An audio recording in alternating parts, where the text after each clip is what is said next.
करनाल के गोंदर गांव में हुए सूरज हत्याकांड को लेकर अब विरोध प्रदर्शन तेज हो गया है। पहले एससी समाज के विरोध के बाद अब राजपूत समाज भी खुलकर सामने आ गया है और अपनी मांगों को लेकर प्रदर्शन किया। सेक्टर 8 स्थित राजपूत धर्मशाला में बड़ी संख्या में लोग इकट्ठा हुए, जहां से रैली निकालकर प्रदर्शनकारी लघु सचिवालय पहुंचे और एडीसी राहुल रैया को ज्ञापन सौंपा। प्रदर्शनकारियों ने मांग की है कि मामले में शामिल सभी आरोपियों को जल्द गिरफ्तार किया जाए और पीड़ित परिवार को मुआवजा और सरकारी नौकरी दी जाए। इसके साथ ही परिवार की सुरक्षा को लेकर हथियार लाइसेंस देने की भी मांग उठाई गई है। प्रदर्शन के दौरान SC/ST एक्ट के तहत दर्ज केस पर भी सवाल उठाए गए हैं और इसे वापस लेने की मांग की गई है। वहीं मामले से जुड़ी महिला ने वीडियो जारी कर अपने बयान पर माफी मांगते हुए कहा कि भावनात्मक स्थिति में उनसे गलती हो गई।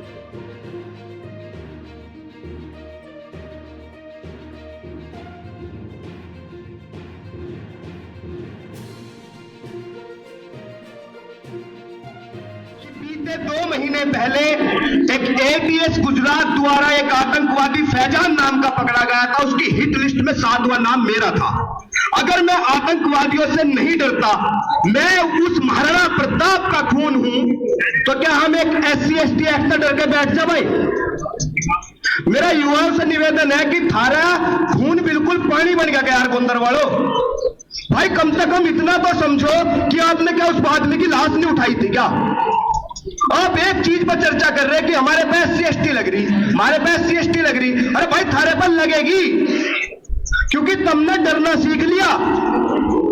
अगर कोई व्यक्ति थारे बीच में बाहर से चल के भी समाज के हितों में आ रहा, तो तुम एक चीज को समझो कि जब मैं मेरठ से आके मैं चैलेंज कर रहा, भाई मैं अपनों का निवेदन कर सकूं, सरकारों का निवेदन हमारे बस की नहीं है।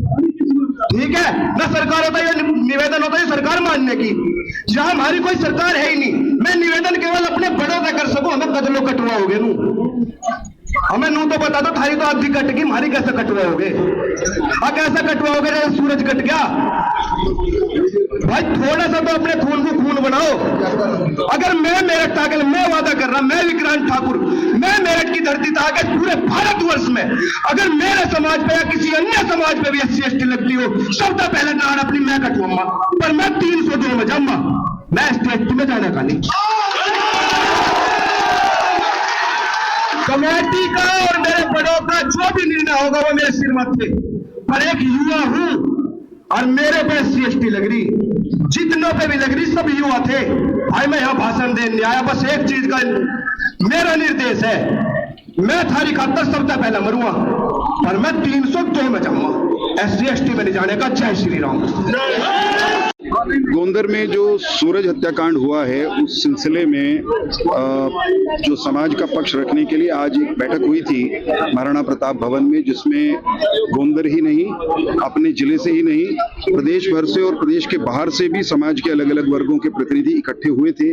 सब लोगों ने बैठ करके इस घटनाक्रम के सारे पक्षों पर विचार किया और ये तय किया कि जो हत्यारे हैं वो, क्योंकि अभी भी उनमें से जो पुलिस की FIR में नामजद है उनमें से भी कुछ लोग बाहर हैं और कुछ लोग ऐसे भी हैं, हमारा मानना है कि जिनके नाम अभी तफ्तीश में सामने आएंगे अथवा गांव ने संदेह के आधार पर नाम दे रखे हैं, जो निश्चित तौर पर इस हत्याकांड की साजिश के पीछे हत्यारों से बड़े अपराधी हो सकते हैं। तो हमने ये तय किया है कि हम सरकार से, प्रशासन से, जिला के जो पुलिस कप्तान है उनके माध्यम से ये मांग करें कि FIR में दर्ज जो नाम हैं वो सारे गिरफ्तार हों जल्द से जल्द और साजिश रचने वाले लोगों को भी पकड़ा जाए। जो लोग अब तक पकड़े गए उनसे अवैध हथियार बरामद होने की बात आई है सामने। हत्या अवैध हथियारों से की गई है। हथियार कहां से आए? उनके पास हथियार थे तो गांव के लोगों को लगता है, पीड़ित परिवार को भी लगता है कि हथियार और भी होंगे, तो वो परिवार अभी न केवल सदमे में है, अपितु घबराहट में भी है। पीड़ित परिवार को भी सुरक्षा मिलनी चाहिए। कोई प्रत्यक्षदर्शी हैं उनको भी सुरक्षा मुहैया कराए जाने की आवश्यकता है। न्याय मिले, सब अपराधी दंडित हों, ये बहुत आवश्यक है। उस परिवार की आर्थिक सहायता भी की जाए, ये भी जो कमेटी बनी है उसने एक मांग रखी है।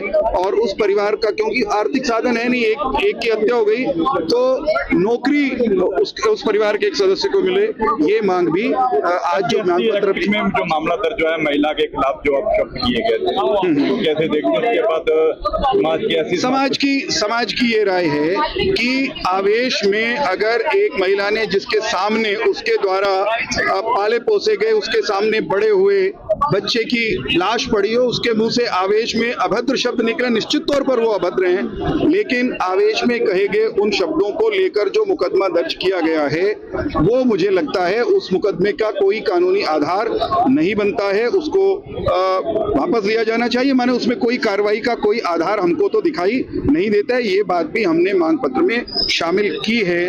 जो लोग समाज के विभिन्न वर्गों के बीच में वैमनस्य पैदा करने वाली हल्के स्तर की बयानबाजी अब भी कर रहे हैं, उन सबको भी हम चेताना चाहते हैं कि अपनी भाषा पर नियंत्रण रखें, कानून और संविधान के दायरे में रहकर के अपनी बात सबको कहनी चाहिए और इस प्रकरण में न्याय मिलने तक, इस प्रकरण में सभी दोषियों को दंडित कराने तक सारा समाज एकजुट होकर के इस लड़ाई को लड़ेगा।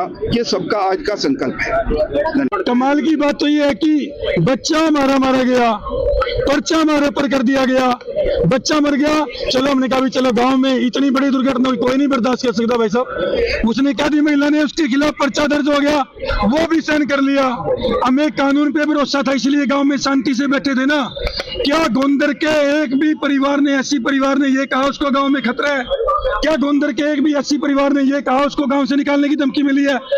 हम अपने वालों को छोड़ के उनका ज्यादा ध्यान रख रहे थे भाई किसी प्रकार से कोई बात आगे ना बढ़े, लेकिन क्या करें यहाँ खड़े हो गए कि कानून की जेब में है। हम तो भरोसा बैठे कानून के, एसपी के, डीसी साहब के, वे एसपी डीसी ने जेब में डाल रहे, तो हम क्या करेंगे भाई? जब कानून उनकी जेब में, कानून के भरोसे हम 4 दिन से बैठे हैं, बच्चा हमारा मार दिया, पर्चा हमारे पर दर्ज कर दिया, कानून उनकी जेब में है और तभी वैसे घूम रहे हैं। लोकतंत्र तो है ही नहीं देश में। तो मैं तो एसपी साहब से अनुरोध करना चाहता हूं कि एसपी साहब सबसे पहले तो इस देश की जनता को यह बता दें, हाथ जोड़ के अपील है कि कानून आपके पास है, कानून की कलम आपके पास है या इनकी जेब में है? और इनकी फितरत, हमारे बीच में आज मिड्डा साहब सवेरे से आप थे, रोड समाज भी है, गुज्जर समाज भी है, ब्राह्मण समाज, सभी समाज थे, जिसकी जैसी प्रवृत्ति सारा समाज जानता है। मैं कैसा हूं ये सारा समाज जानता है। उन लोगों में जिनमें ज्यादातर लोग थे जिन्होंने सिर्फ भड़काने का काम किया, भाई जिन लोगों के साथ ऐसा हो गया वो लोग तो शांति से गांव में, आज भी मेरे घर पे, मेरे परिवार में सारे लोग ऐसे ही काम कर रहे हैं। एक आदमी को अंदर का क्या उसने कहा मेरे को डर लग रहा है, नहीं कहा ना, इनको यहाँ बैठ के डर लग गया। एक और आदमी ने कहा कमल भाई कि हमारी तो मजबूरी में जाती होगी, इनकी तो शौक में जाती है, उसको चैलेंज है, तू तेरे गांव में जहाँ का रहने वाला है ना वही के आदमियों को कह के दिखा दे एक बार और देख लेंगे भाई कितना बड़ा बदमाश है तू। बदमाशी 4 दिन की है, प्रशासन से बड़ा बदमाश नहीं है। और अनुरोध है, आज ये कानून इनकी जेब से निकाल के जाएंगे, एसपी साहब बताएंगे, कानून इनकी जेब से निकलवा के जाएंगे हम, और कानून जब जेब से निकलेगा तो इनको बता देगा भाई कोई कैसे उठाया जाता है किसी को। जिस तरह का इस समय माहौल हो रहा है, एक गलत बयानबाजी की वजह से ये हालात हो रहे हैं, बड़े निंदनीय और दुखदाई हैं, जो कि समाज के लिए, माहौल के लिए बहुत खतरनाक है। इस तरह की घटनाएं समाज में नहीं होनी चाहिए। क्या मांग की गई है? हाँ बिल्कुल, विशेषकर तो कानून अपना काम कर रहे थे, एसपी साहब अपना काम कर रहे थे, 2 लोगों को गिरफ्तार भी किया।